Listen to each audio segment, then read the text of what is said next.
নিয়মের যেন কোনো বালাই নেই রাজশাহী বিশ্ববিদ্যালয়ে। একের পর এক বিধি লঙ্ঘনে যেন অনিয়মের আখড়ায় পরিণত হয়েছে এ বিশ্ববিদ্যালয়টি। অতিরিক্ত পদোন্নতি, অনিয়ম করে চাকরিতে বহাল, আর্থিক অনিয়ম, পদ না থাকলেও নিয়োগ, এমন অনিয়ম, দুর্নীতি আর স্বেচ্ছাচারিতার অভিযোগ উঠে এসেছে শিক্ষা অধিদপ্তরের অডিট প্রতিবেদনে। শিক্ষক কর্মকর্তারা বলছেন, সাবেক উপাচার্য সালেহ হাসান নকিবের মেয়াদকাল ছিল অনিয়মে ভরা।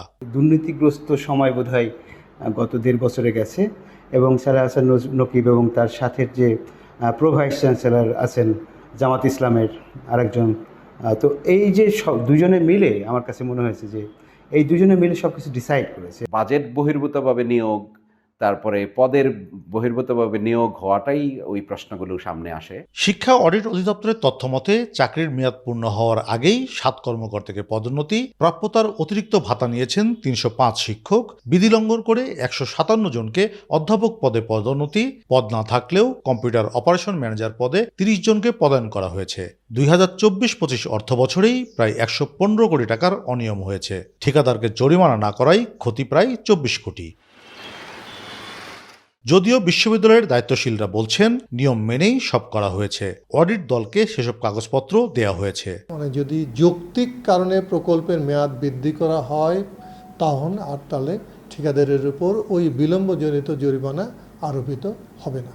ওই বিশ্ববিদ্যালয়ের অটোনমাস থাকার কারণে কিছু কিছু সিদ্ধান্ত সিন্ডিকেটে নিতে পারে, আবার সরকারি ফাইন্যান্সিয়াল রুল এগুলা অনেক কিছু অ্যালাউ করে না।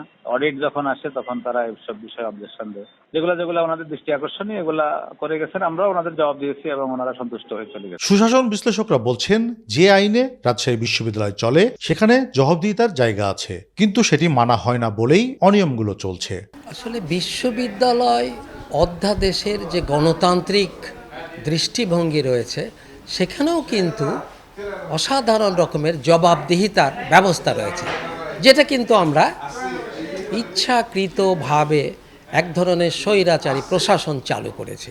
আমরা একটা অ্যাক্টকে ব্যবহার করে এই শুধুমাত্র আমার যা খুশি তাই আমি করে বেড়াবো, আমাদের এই মানসিকতা থেকে বেরিয়ে আসতে না পারলে আমাদের যে এই দুর্নীতি দুর্বৃত্তায়নের যে জায়গা, এটা বরং আরো ভয়ঙ্কর রূপে বাড়তে থাকবে। এছাড়া হিসাব বিজ্ঞান ও তথ্য ব্যবস্থা বিভাগ, ম্যানেজমেন্ট স্ট্র্যাটেজিস, মার্কেটিং বিভাগ, ফাইন্যান্স, ব্যাংকিং ও ইন্স্যুরেন্স বিভাগ তাদের সান্ধ্যকালীন কোর্সের তথ্য শিক্ষা অডিটের নিরীক্ষা দলের কাছে উপস্থাপন করেনি।